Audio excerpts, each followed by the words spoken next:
All right, listen. Errol Spence, Lamont Peterson. My predictions are as follows. I got Errol Spence stopping Lamont in 8 rounds. I really love the heart and determination of Lamont Peterson.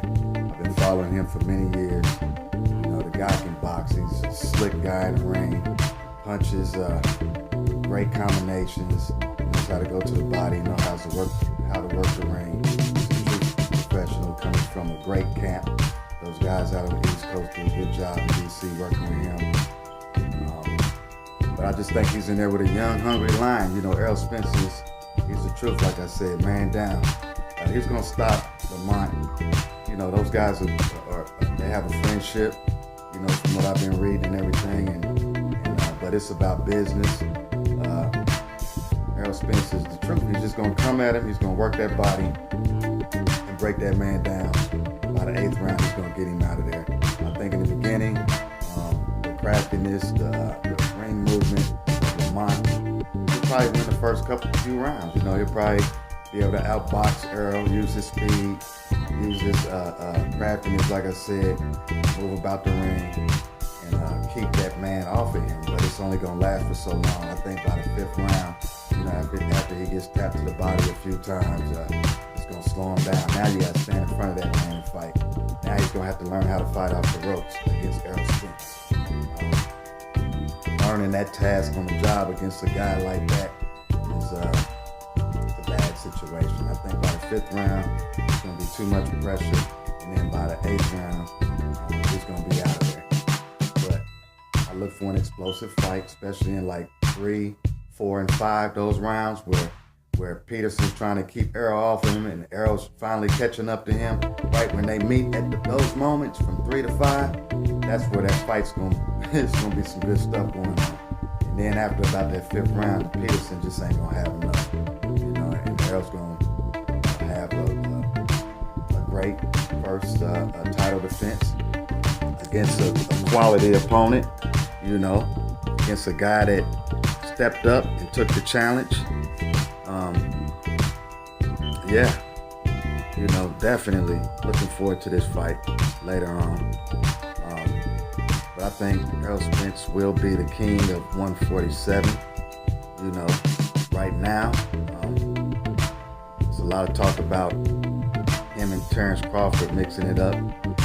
Terrence said he wants to fight him and Keith Thurman, from what I heard in some other interviews.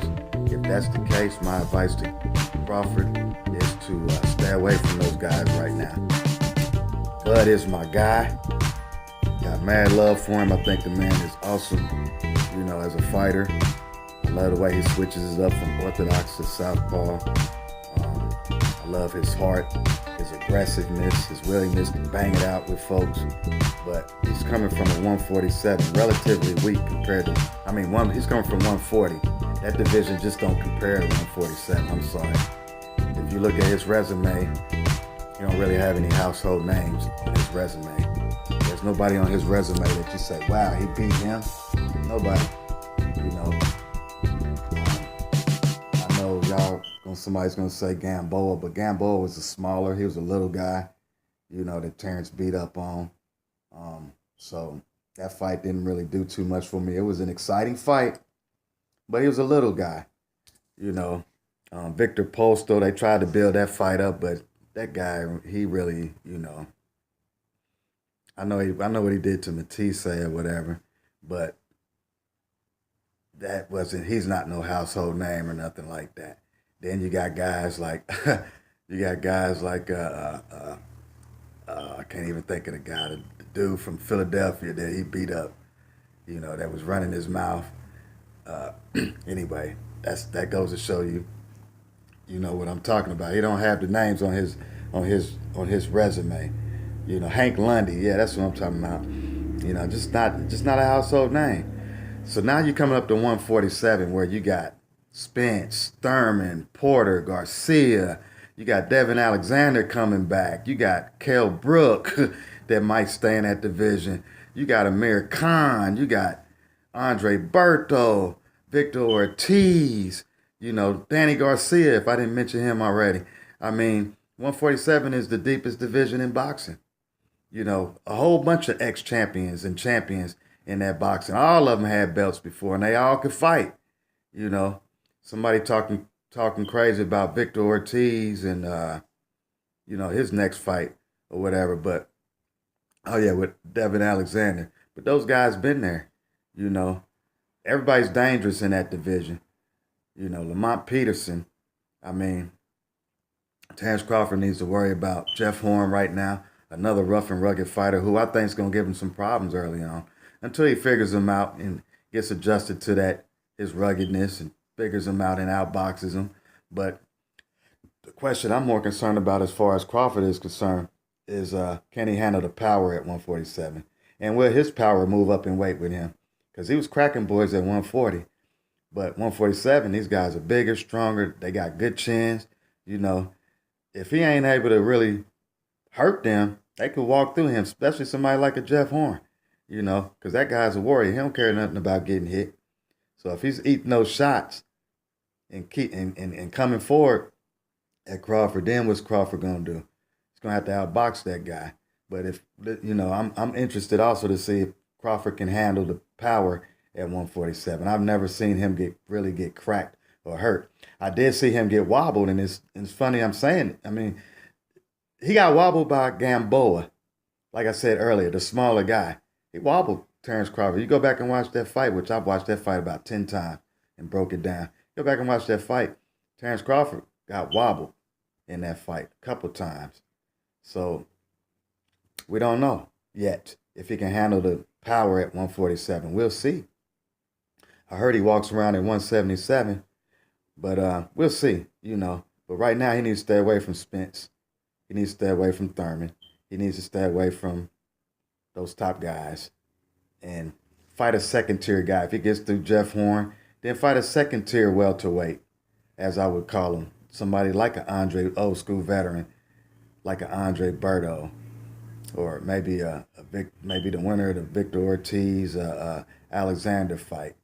If you can get through one of those second-tier guys, then it's time to step up to the Thurmans and the Spences of that division. But tonight, I got Errol Spence putting on a show against a really, really good guy, really, really, really good boxer, Lamont Peterson. If you got him on your resume and it's an L next to it, then yeah, that's saying something about you as a fighter. I thought Lamont Peterson clearly beat Danny Garcia. I think Danny Garcia won the early rounds, but those late rounds, he beat Garcia up. He beat him up. Those last 5 rounds, he beat up Danny Garcia. And I ain't never seen Danny Garcia just get beat up. I mean, he got rocked with some shots late in the fight with Zab Judah. Amir Khan had that speed on him early until he got caught. But Lamont Peterson beat up Garcia down the stretch in that fight. The Keith Thurman-Garcia fight was cool, but, Thurman, he's real tactical. He may be the best. When you look at his interviews, he talks about game planning a lot. He may be the best game planner in boxing. And it takes that. You can't just get in there and just fight people. So when him and Errol Spence fight, it's going to be a tough decision. I have to see how much Errol grows after tonight. If he walks through Peterson and he gets somebody else, and then him and Keith fight,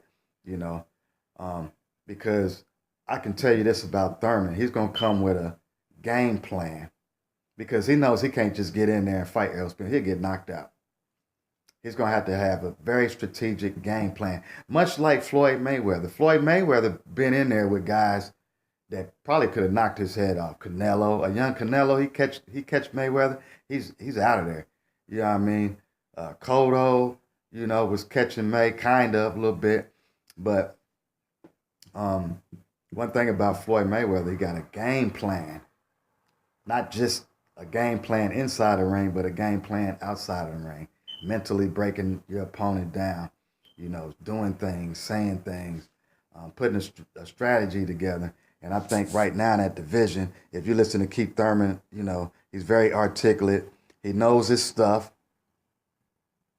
And so it's going to be a very well thought out situation with him before he gets in with Errol Spence. They're going to have the perfect, or what they believe is to be the perfect game plan for Errol Spence, because if they don't, he's dead meat.